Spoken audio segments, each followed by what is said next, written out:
Welcome to Jandakot, Western Australia. Behind me is the Cambridge Platinum, Home Group's newest display home. It is a 4x2 with a study, a theatre and a games. We've got over 300 square metres of home on a 510 square metre lot. Let's head inside and take a look.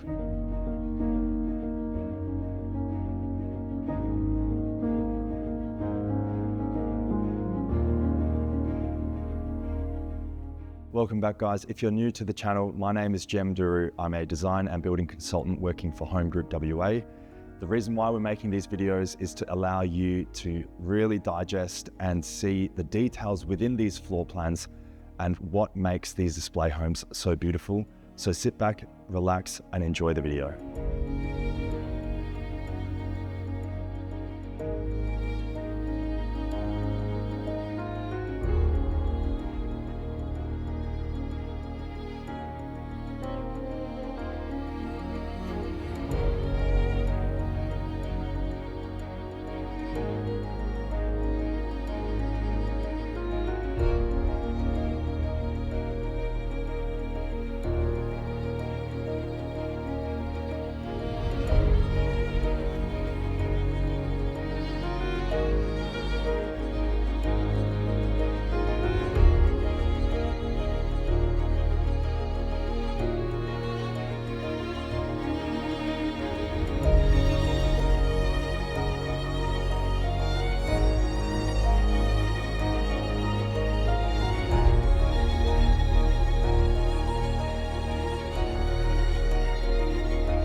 I'm a really big fan of this front facade because they've kept it very simple and very neat.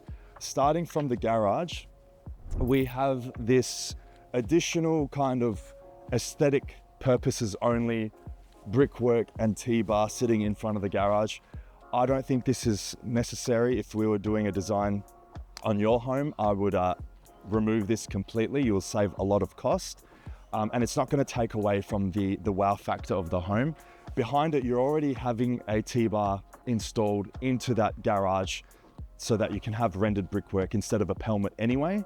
So we could remove that. Looks neat, but I don't think it's necessary. Coming to the right-hand side of the garage, we have this projecting brickwork with the travertine tiling in a really nice dark charcoal color.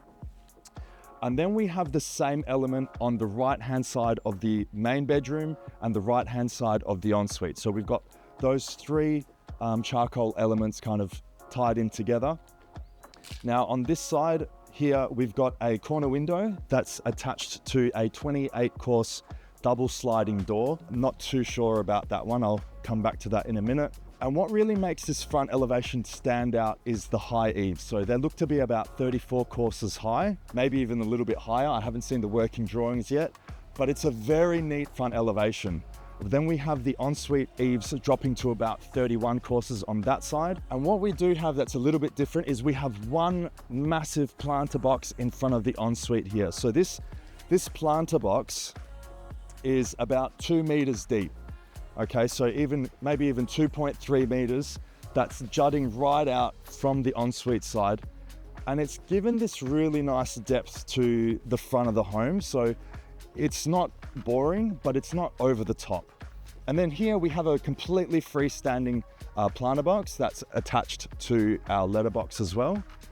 I love it. I think they've done an amazing job. We've got 3 panel windows here. All right, looks like one fixed with 2 awnings above it. That's for the ensuite. And then over here we have a double sliding door. So this is probably the only thing that I would really change besides that framed brickwork in front of the garage. You can see that it's a double slider straight away because we've got, these massive, sliding fly screens. So, you've just spent thousands of dollars making the front elevation of your home look absolutely stunning, only for it to be then draped in some fly screens, which I don't think it's something that I would go for, especially if we could go for like a fixed panel window or just even simple awning windows. So that seems to be a little bit stuck there. So maybe we'll need to get maintenance onto that.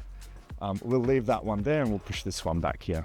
All right, so other than that, those are the 2 things I would change. So changing the double sliders to a standard 28 course window, and then getting rid of this here, and then bringing this travertine tile wall out to support our eaves.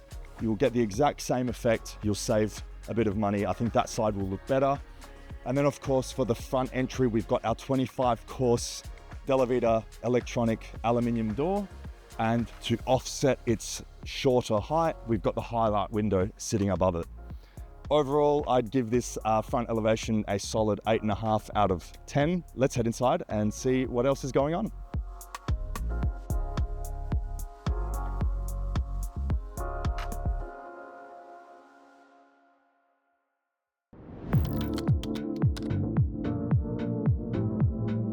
We're going to start from the very front of the home, but before we do, I just want to point out that all of these upgrades and these changes and the details that I'm going to point out, you don't need to put all of them into your home. A display home is built to be used as a tool to showcase what can be done. It doesn't necessarily mean you should do all of the things that I'm going to point out, but adding a few of these details into a standard floor plan can really transform a basic looking home into something that looks like a lot of details being put into it. So starting from the front, we've got our front entry door and then a standard passageway. Where Maddie's standing right now, he's in the garage. So we would have a shopper's entry door actually tucked behind this cabinet here. So the shopper's entry door will be going into a bit of a drop zone on that side. But we've got our entry door here, and then this is the entrance to the bed one, okay? Now, the first thing that you're going to notice is that there's a small foyer area. And the reason why we've done that is because you don't want to have a door coming off a main passageway, especially to bed one, if you have the area to somehow recess it or make it more private. And that's what they've done here. So we've got a dropped ceiling in the foyer at 31 course.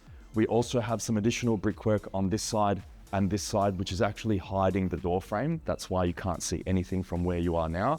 And then we've got a bit of a recess here. So they put a mirror and a shelf, which looks really nice. So the few things that I'm seeing straight away that's not standard at all is having that dropped ceiling in the foyer area. You'll see from profile, if you want to come this way, Maddie, that this bit of brickwork looks quite thick. So we've got 2 leaves of brickwork here. So just one leaf would be about this width, and then we've got the 2 with the drip rock either side. And the reason why this has been added in is because it looks good. It's not going to be there on your standard floor plan because it costs money to add extra brickwork in. But this is a display home and they're doing everything they can to showcase what can be done. So they've added that in, and personally, I would spend the money adding that in also. We've got maybe 200 mil of additional brickwork, again, double leaf sticking out in front of the door from this side. And the reason why we have that is to just hide the door frame a little bit and to make it a little bit more private. And of course, we've got a little bit of a recess happening here. What's really important to note is that the width of brickwork we have on this side must equal the width of brickwork we have on this side. Otherwise, it's going to look a little bit weird. That is the entry to bed one. Let's head inside into bed one. This room definitely gives me that wow factor feeling. I love the way it feels. The first few things I'm noticing, so this is the first time I'm walking through this display home as well. So this is genuinely my first time seeing it, and I haven't seen the working drawings yet. We have 31 course ceiling and it's recessed back up to 34. We also have shadow line cornicing along the whole perimeter of the room. This is very expensive to do. So unless you have a massive budget, and even if you do, I probably wouldn't recommend it, but it looks amazing. They've done a really good job. The craftsmanship's excellent. And then we have a small TV recess here. So if you are in the camp of having a TV in the bedroom, this design will actually work well for you. Now this bit of, initially I thought it was projecting brickwork, but after giving it a bit of a knock, I feel like it's been built out of timber frame. So a lot of the TV recesses that we see generally in home group builds are brickwork with a bulkhead built over the top. But I think this one is actually built out of a timber frame because it sounds quite hollow, and that's definitely not brickwork there. So you can build out these recesses out of timber frame. If it is near, a kitchen or something like that, it'll probably be built out of steel, but this one's out of frame. And, you know, we've got the wallpaper on the recess here, and the plinth is also built out of a framework there. It looks okay. You know, it's really nice. If you do want to have a TV in your bedroom and you want to kind of frame it a bit nicer, this is definitely something you can do. I'm not someone who watches TV in bed, so for me, this doesn't really apply. Looking towards the bed now, we have more detail added to this part of the room. So again, everything that they've done in these spaces is framing the space, I'm going to call it. And we've got double leaf of brickwork on this side and then again on that side. And simply adding this bit of detail in makes the whole room feel different. Now, a lot of people walking through these display homes, they're going to have a feeling, you know, you're going to feel, wow, this feels really luxurious, feels really premium, but you're not really going to be able to point out why if it's your first time looking through these homes. And all of these little details, when you add them all in together, it really does give you that wow factor. So we do have 2 light points above the bed, and this also allows the bed to kind of sit into that recess and give you a little bit of that cozy feeling. To really emulate this, I don't think that the recess in the ceiling is necessary. It does look really nice, but I would save on cost and just keep that ceiling standard if possible. We've got a really big opening into a large walk-in robe.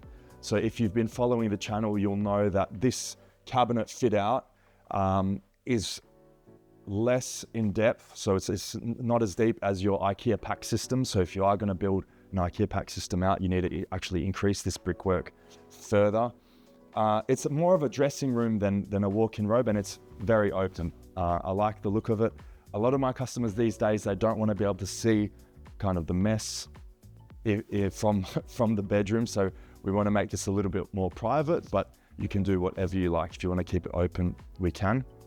On this side, you know, same as what I touched on with the front facade, we've got double sliding doors. You know, in this location, I don't know if it's something that would get used. I don't really like having the fly screens like that on the front facade as well, but everyone's different. If you're looking onto a bit of bushland, or you've got a lake or a river or something really nice that you want to be able to open the doors onto, and it's a bit more private than a street and a footpath, then this really showcases what you can do. One thing that's really cool is they've actually used a double sliding door as a window, because it's not on the floor, right? So it's about 3 courses sitting up off the floor.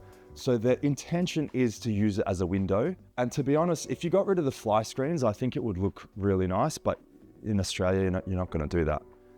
But yeah, anyway, those are my thoughts on the double slider at the front of the home. Let's head into the ensuite. First thing is we've got a full height opening into the ensuite. So something, again, there's nothing happening here. That is something to note.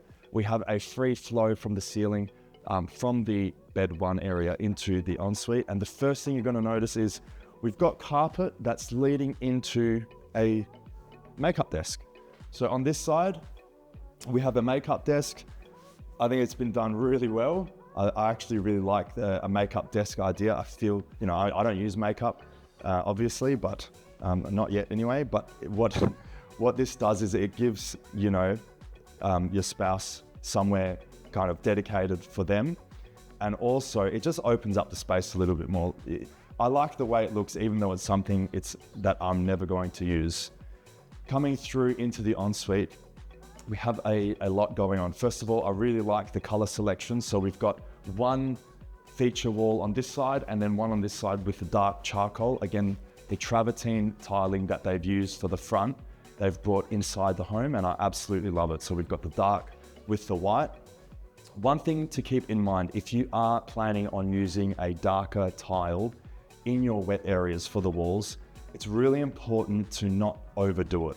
And you need to add some white in there to break it in, because if we had this color for the whole wall tiles in this room, it's going to make the ensuite feel a lot more smaller, and it's going to feel a little bit claustrophobic. So try to avoid doing dark tiles to all the walls. What they've done here is really good.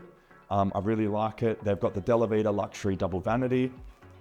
And none of my ledge walls are happening here, and it looks great. So don't feel like you need to put ledge walls in everywhere because you've seen my videos. It's absolutely not necessary to do that all the time. And the reason why they haven't really added it in here is because if we did, it's going to take away from the width that we have. So every time we add those ledge walls in, especially behind a vanity, we're actually taking area away from the room. And I feel like having this big open area, and the theme does continue through the home, it feels really nice. So I'm glad that they haven't taken away from that. We have a recess in the ceiling. So this bulkhead basically runs the perimeter of the ensuite. And then we've got our full height tiled wall here into our shower recess. And again, very smart thing to do, especially if you're heading into pre-start, if you want to come here, Maddie, is to move the mixer tap to a location where you can turn the tap on and off without getting into the shower, but you can still reach for it while you're in the shower. Okay, so you want to be able to do both. Then we've got a fixed full height panel of glass on this side. I love it. I think it looks great. So we've got a window here, and then Maddie, he's in the WC. We've got a window in there as well. And then again, we have a window on the front facade of the home. Something to note as well, if you do have a design where an ensuite is facing the front of the home, if possible, try to change the glazing, which will be standard as obscure, to clear. So this one you'll see is clear glass, okay? So this looks a lot better from the front of the home, having it clear than it will be if it's obscure. However, you will need to have blinds or plantation shutters or something closed all of the time. So this is something I discussed recently with one of my clients. He has a design called the San Sebastian, and we do have an ensuite at the front, and it was obscure glazing. Now, that was the only window into the ensuite. The problem is, as soon as we change it to clear, you've got a front-facing wet area, which you now want to make private. So you're going to have to block it out somehow with a roller blind or a shutter. Now that's going to remain closed all of the time, which means that you're reducing the amount of light coming into the room. So it's a really good idea to try and add another window in where you can. And they've got that here. So we've got that secondary window just as you enter the shower recess. And we've got another one in the WC as well. So just something to keep in mind when you're changing windows from clear to obscure. You're going to have to think about functionality. You know, you're stepping out of the shower here, you know, somewhere we're going to be potentially naked at night. I mean, if you do shower naked, which I probably recommend, it'd be weird not to, you're going to step out, and then if you don't have, you know, complete privacy here facing the street, especially at night time, you're not going to feel comfortable.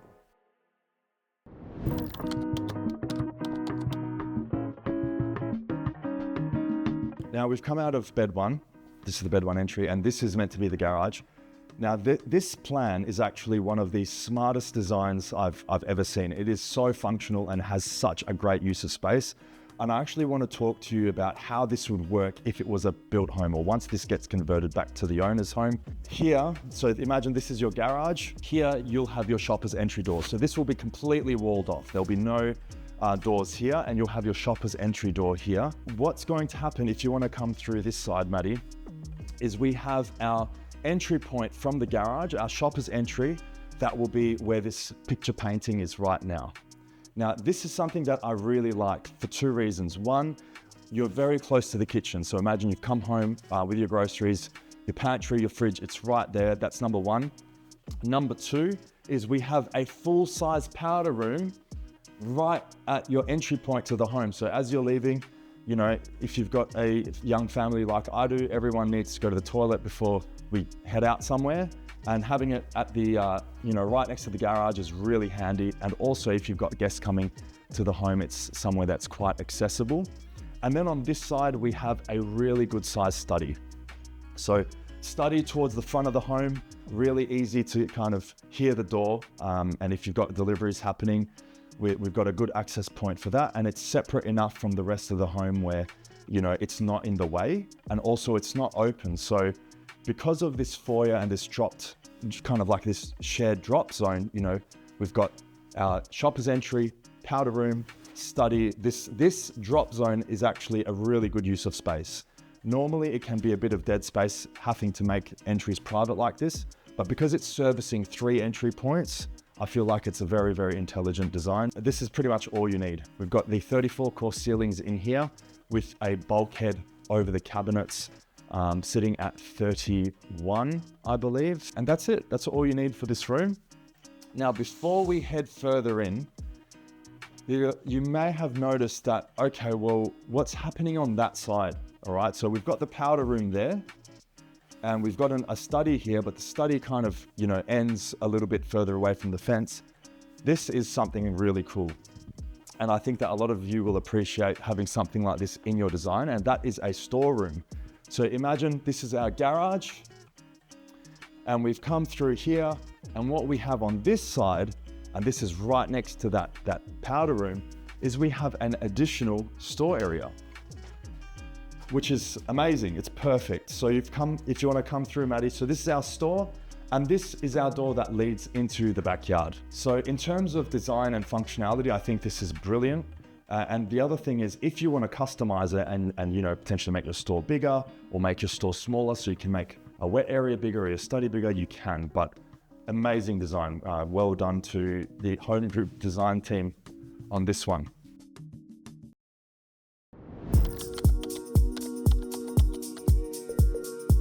Moving a little bit forward, we've got a kind of like a bar area.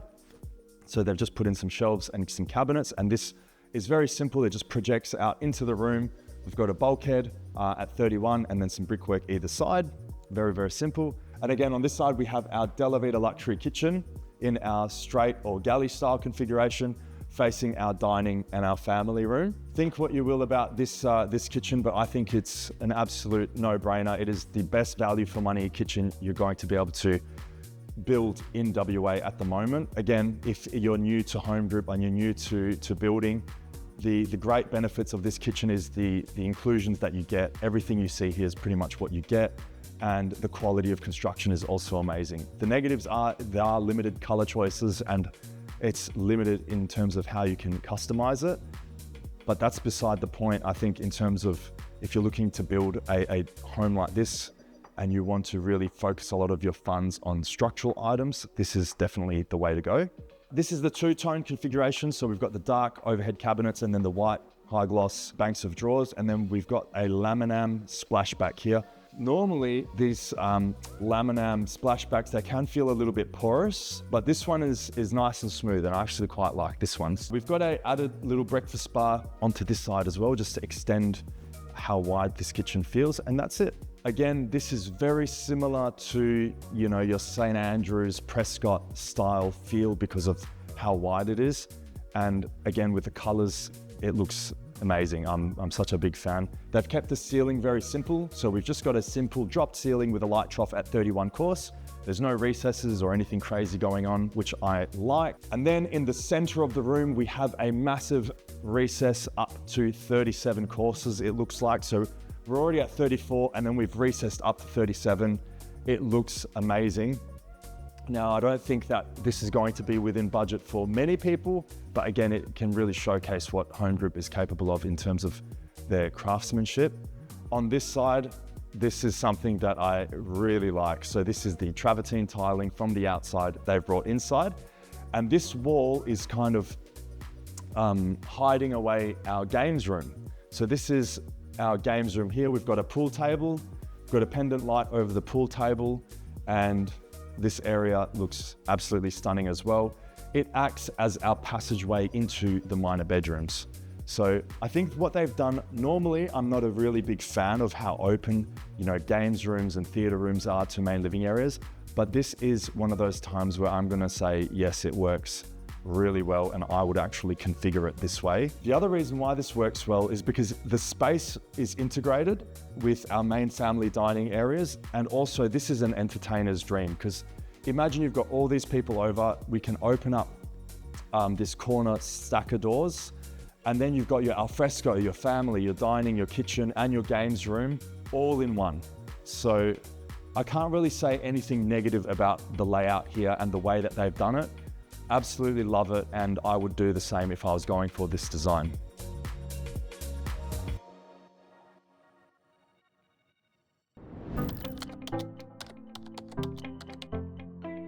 Okay, it's just some key features I wanted to point out in the living space. So they've got this recess in this wall here. I don't know about you, but I feel like there should be a fireplace, even if it's an artificial fireplace, built into this section. It feels like it's missing almost. Don't get me wrong, I absolutely love what they've done. I think a fireplace there would look really cool as well. So if you want to ever build something like that, let me know, we can. And then on this side of the kitchen, we have our scullery. Before we enter, remember with the luxury models of this home, the bulkhead is included. However, if you want to create this beautiful passageway into the scullery, you'll need to extend the bulkhead over the top and get rid of the lintel that's there. Very, very standard scullery. If you want to come in with me, we've got our Delavita luxury scullery. We've got our bulkhead over the top that travels the whole way across. So normally it would end there, and then it's in line with our bench space. Remember, if you are upgrading your entire home to 31 course throughout, you will need to pay for the bulkheads that will now exist above your cabinets. Otherwise, there will be a gap there. So just something to keep in mind when upgrading your ceiling heights. That's it. That's all you need for our scullery. And to be fair, with the Delavita luxury kitchen and the scullery, it's all the storage space you need. You can always add in a walk-in pantry if you want to, but it's not needed. On the other side of this, we've got our walk-in robe for bed 1, so you can give or take area as you please. Another key feature in this room, of course, is our TV recess. So you can see here, the brickwork comes out into the room, okay? And then we've got the bulkhead at 28.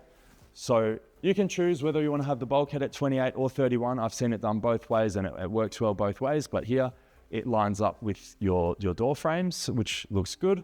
And then we've got that same timber paneling on the wall here to finish off this space. One thing I will say to keep in mind is, depending on what TV size you're going for, you will need to actually look at the widths of these TV recesses because it will limit you. My opinion is to go bigger than what you need because it's never going to look awkward if you've got a smaller TV in a big recess, but it will look weird if you're trying to jam a massive TV and it's just fitting and you're not going to be very happy with the way it looks. So you might want to forego, the window on this side, or maybe make that sliding door or window on that side smaller just to give you a bit more width. And that way you're future-proofing your home because TVs just seem to keep getting bigger and bigger. On this side as well, we will head outside in a little bit, not right now, but we've got beautiful stacking doors. Once they're open, it's going to have the inside and outside really incorporated together in our corner configuration. And looks amazing. Can't argue anything with that one. So that's the theatre room.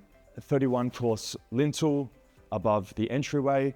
We've got this kind of open area as well that they've shelved out. So this is just basically would be normally a wall, but they've left it open as a feature opening. This does two things. One, when you look at the room and this looks open, it just makes the whole space look a bit bigger. But of course, you won't be able to separate what's happening here to what's happening in the family room. So if you want to have, kids or someone here doing something or watching a movie and someone else over there watching sports, it's going to be really hard to close off this space to that space in terms of noise and sound. So if you are looking to put a barn door in or something like that, you'll need to drop the lintel down to accommodate for that, or you can put in some double sliding doors or whatever you like. But this is a very open feel, and display homes are generally built that way. We have our TV recess here. So this is our standard TV recess with brickwork on either side. And we've got a bulkhead over the top at 31. We've got this really nice timber paneling that they've put on the back wall, which looks very, very nice. And we don't have a plinth on the bottom, so it's just the cabinets below. I think it looks well put together.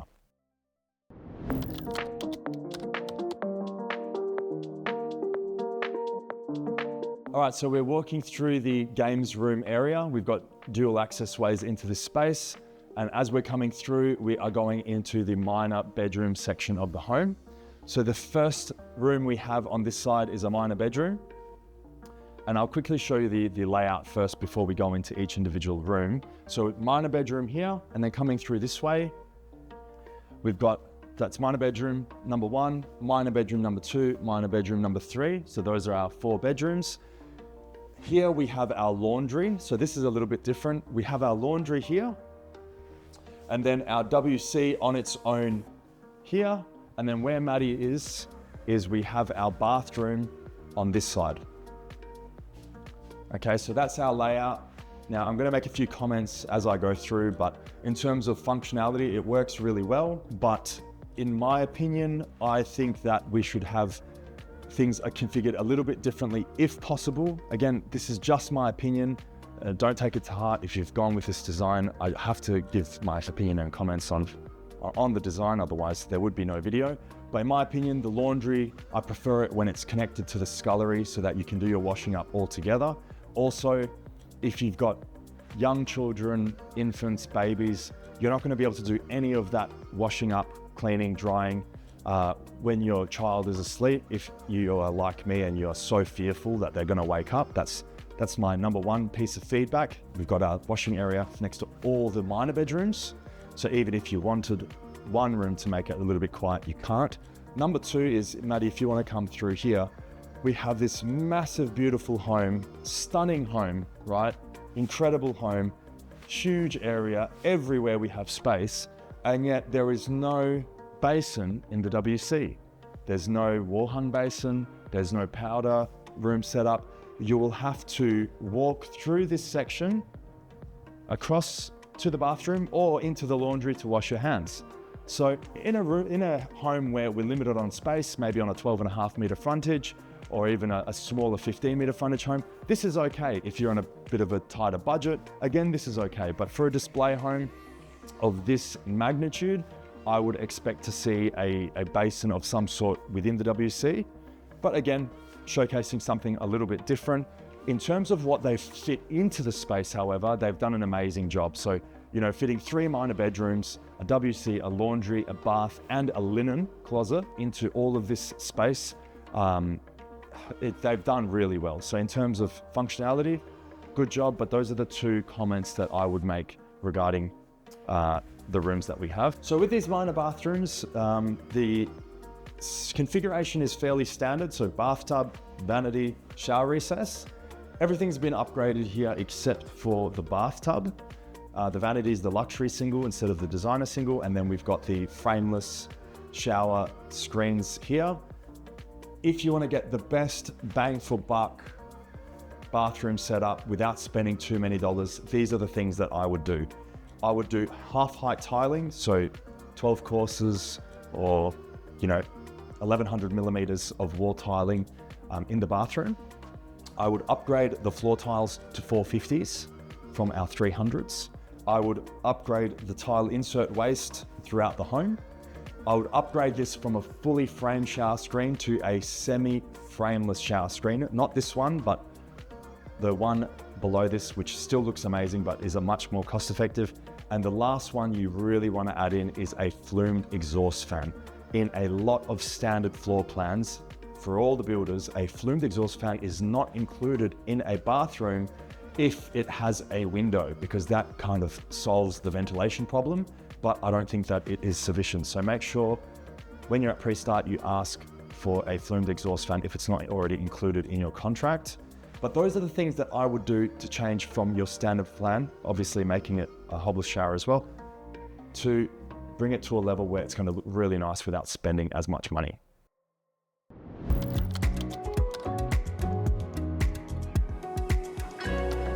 We're in the Alfresco where the wow factor continues. So let's have a look at these stacking doors. So we are on a corner configuration for the doors.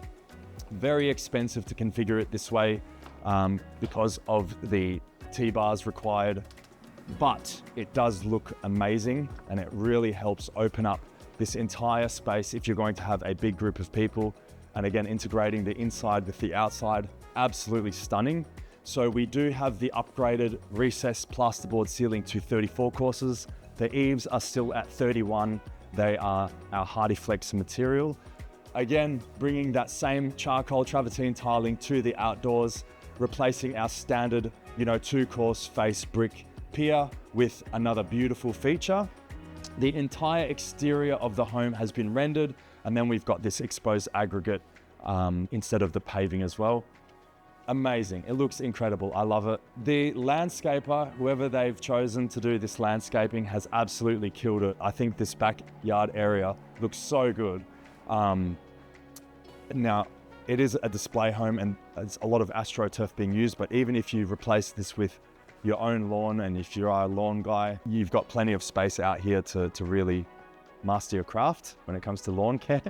But yeah, it is a really good outdoor space considering we've got such a big home as well. All right, so here we have our planter box. Again, I'm a big fan of planter boxes, especially when they're integrated onto the home. We've got a decent backyard space on this side, and then that's pretty much it. We've got our side access around the side of the home as well. You don't really have the access because they've used that to kind of do our landscaping, but this would normally be paved and you'd have that access point from the storeroom on that side. You don't really need it, okay? You could have just the storeroom access from the garage side if you wanted to, or vice versa. But again, that's why I like this floor plan a lot. It is very flexible, gives you lots of options depending on how you want to design it. And the space works really well. Let's head on inside so I can point out my 3 favorite and least favorite items in this home.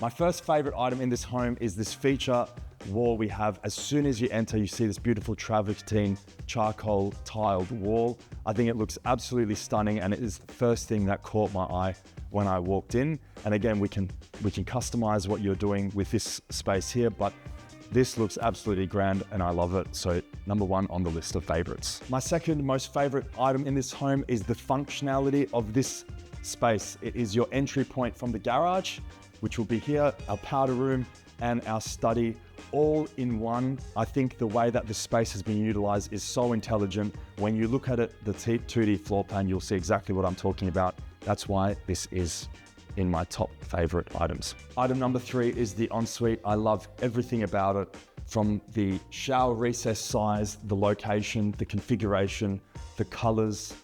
Everything about it is amazing. It's one of the best ensuites I've seen, and yet it is one of the simplest with the least detail. It's amazing to see how configuration and colors can make such an impact to a room. I couldn't leave it to just 3. I absolutely love this home. So this is my 4th favorite item in the home, and that is a storeroom that's accessible from both the garage and the backyard. Super functional. You can never have enough storage space in your home. So that is my 4th favorite item. My first least favorite thing in the home are the sliding doors to the front facade of the home, purely because of the fly screens. If you remove that, I probably wouldn't dislike it as much, but if you did remove that, kind of makes it pointless that they open at all. So that's number 1 on my least favorites for this design. My second least favorite items in this home is the laundry. Nothing to do with the laundry space itself, just its location. There is not a single minor bedroom in the home that is far enough away from the laundry where, you know, if you're at home and you've got a young one or someone sleeping, they're gonna hear the noise from this space. So in terms of location for the laundry, that is in my top 3 of dislikes for this design.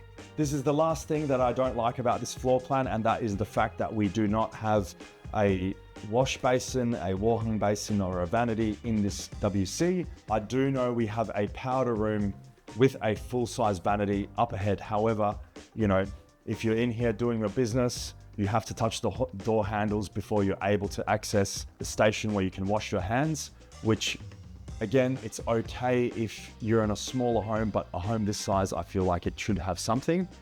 But that's it. That is all of the items that I don't like about this home. So generally very positive.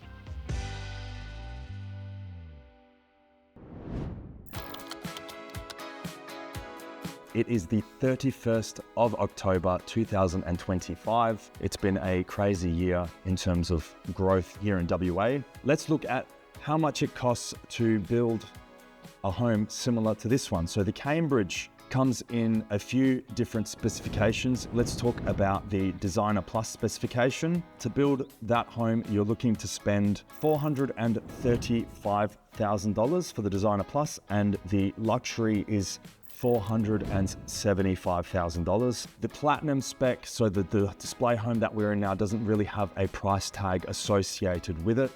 But if we were to do everything like for like, I would certainly expect to see a price tag in the low 700s at a minimum, if you're including absolutely everything. This home will go for sale shortly, and if you are interested in purchasing this property, feel free to get in touch with me directly. If you'd like to design and build a home similar to this one, again, that is what my actual job is, and feel free to email me or contact me through social media. That's it for today, guys. I hope you enjoyed our walkthrough video of the Cambridge Platinum. If you are looking to build a home in Perth, my name is Duru. I'm a design and building consultant working exclusively for Home Group WA. I specialize in single-story design, where I aim to maximize your budget to give you the most premium finished home for the lowest possible price. So be sure to get in touch with me if you are interested in building. Otherwise, I will see you in the next one.